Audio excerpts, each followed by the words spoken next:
gostava de esclarecer é o seguinte: eu não sou alvo de vários processos judiciais em vários países, como tem sido dito. Essa afirmação não é correta. O que é que está a acontecer exatamente? O Luanda Leaks foi uma manipulação grosseira, foi uma encomenda do Estado angolano, que infelizmente decidiu a ter-me a mim como alvo por razões políticas e por perseguição política, e manipulou jornalistas, colocando nas mãos dos jornalistas informações que não eram verdadeiras, convencendo-os dos factos que não eram reais, e os jornalistas efetivamente criaram uma série de alegações nos jornais.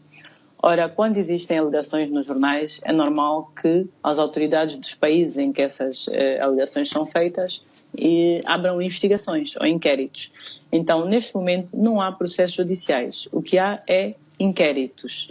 Ou seja, as autoridades querem saber, é verdade o que foi alegado, sim ou não? São verdadeiras ou falsas as alegações que foram feitas pelos jornalistas com base nas informações dadas pelo Estado angolano? Então, o que está a ocorrer é que em Portugal, por exemplo, há 8 inquéritos, que eu saiba, porque também quero dizer que, infelizmente, todos esses inquéritos têm sido feitos em segredo de justiça.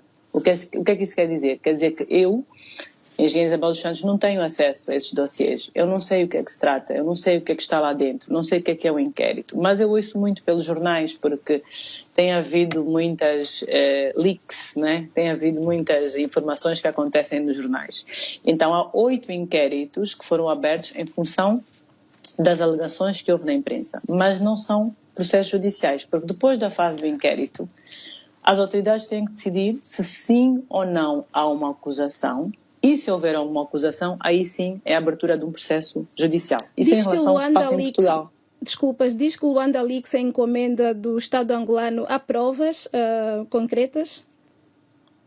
Sim.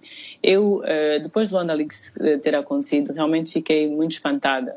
Primeiro pela quantidade de notícias falsas que estavam lá dentro. E vou dar alguns exemplos. Por exemplo, foi dito Engenheiro Isabel dos Santos transferiu 135 milhões para uma offshore.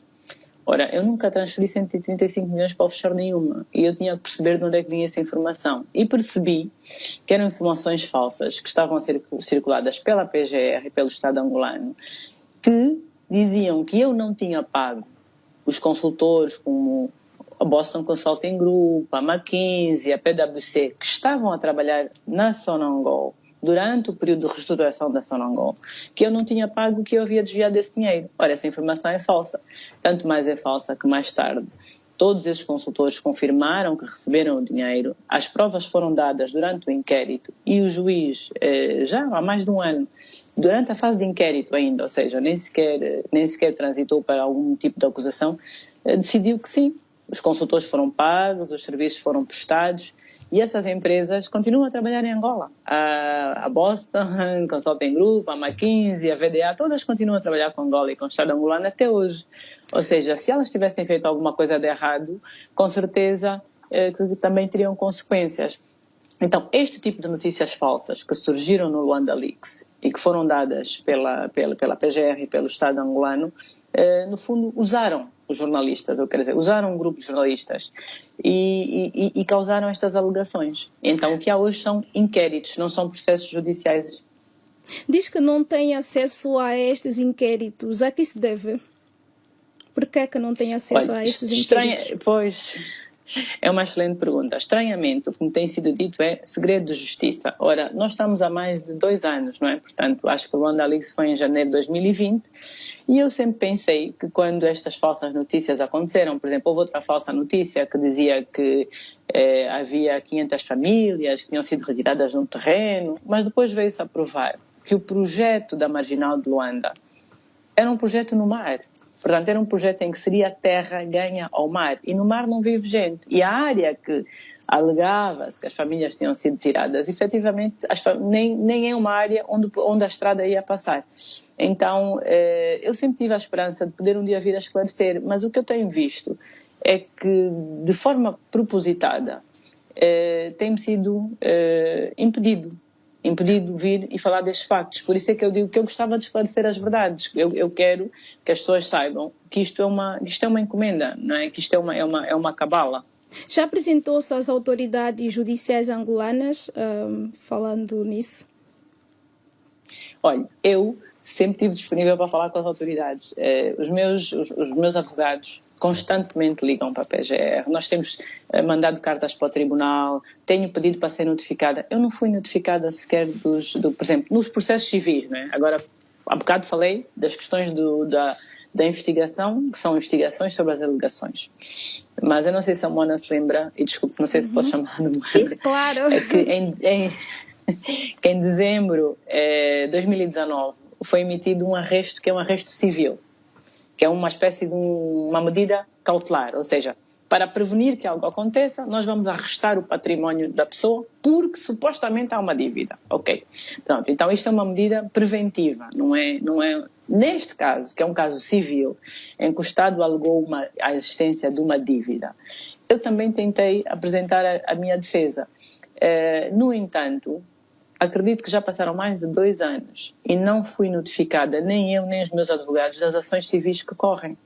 Entretanto, a Justiça angolana diz que já deu todas as oportunidades a Isabel dos Santos. Isso corresponde à verdade? Não corresponde. Pelo contrário, é uma inverdade e é falso. Eu tenho cartas escritas ao Procurador-Geral da República de Portugal, tenho notificações escritas e enviadas aos tribunais em Luanda, tenho os meus advogados constituídos. Eu não me escondo, eu estou nas redes sociais todos os dias, eu converso com as pessoas, eu não tenho um paradeiro desconhecido, a minha morada é conhecida. Nos inquéritos que houve em Portugal, eu sempre estive lá, participei, portanto, eu não tenho problemas nenhuns em esclarecer, mas o que eu desconfio é que a PGR não quer que eu fale, não quer que eu esclareça, porque, Moana, não esqueça de uma coisa. Quando eu fui para Sonangol, eu vinha do setor privado e eu já tinha muitas empresas. Como a Mona própria disse, em 2011 eu já era considerada uma pessoa rica. Eu construí as minhas empresas não foram feitas com erário público. A minha empresa mais bem sucedida é a Unitel. E a Unitel não foi feita com erário público. A Unitel gerou dividendos. Esses dividendos eu peguei e voltei a investir. Investi num banco, criei um banco, depois criei a ZAP, criei o Candando, mas foram com os dividendos que eu ganhei das minhas empresas e com empréstimos bancários. Também tive muitos empréstimos bancários que pago até hoje. E quando eu fui para Sonangol, eu vim com uma mentalidade do setor privado. E quando cheguei a Sonangol, encontrei muitas coisas erradas. Aliás, todos nós conhecemos todos os artigos que havia antes sobre os desvios que havia na Sonangol, os desvios dos administradores, dos diretores. A Sonangol sempre foi o foco do roubo. Sempre. E vemos que agora ninguém fala do que aconteceu na Sonangol antes de eu ter entrado na Sonangol.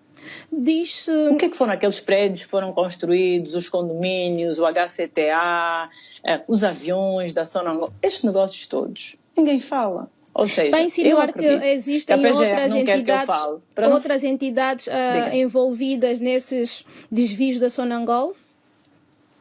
Altas figuras da Angola? Eu queria partir por partes. Primeiro, é preciso perceber que eu fui para Sonangol em 2016.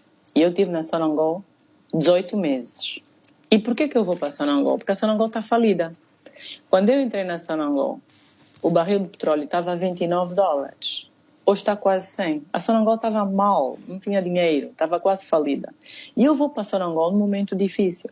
Então, por que uma pessoa que está a trabalhar, que tem empresas bem-sucedidas, vai deixar as suas empresas e ir para uma empresa do Estado, está a passar uma crise, um momento difícil, está quase em falência? Eu fui por um dever de missão, porque a mim foi-me pedido, o Ministro das Finanças, o Comitê da Restauração do Petróleo, vieram ter comigo e disseram: Engenheira Isabel, você é uma empresária muito competente, nós precisamos de alguém com a sua capacidade para vir ajudar a reestruturar a Sonangol.